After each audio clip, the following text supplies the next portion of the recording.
हजुर यो आनन्द मार्गीमा बस्नुहुन्छ अनि यहाँ एक्लै हुनुहुन्छ कि परिवार पनि हुनुहुन्छ? अहिलेसम्म त एक्लै छु। अब बुढेसकालको सहारा चाहिन्छ कि जस्तो भएको छ। हजुर अहिले अब त्यस्तो सहारा पाइयो भने स्वीकार्नुहुन्छ? अब त्यो चाहिँ आपसमा छलफल गरेपछि स्वीकारिन्छ। हजुर ब्राह्मण जातिको हुनुहुँदो रहेछ।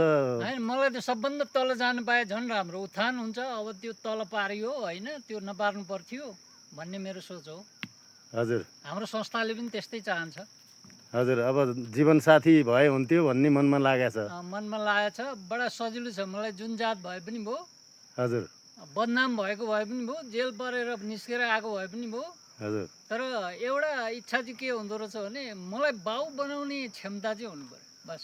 हजुर एउटासम्म सन्तान भयो भने हजुर त्यही आश गरिन्छ, अरू खास केही छैन।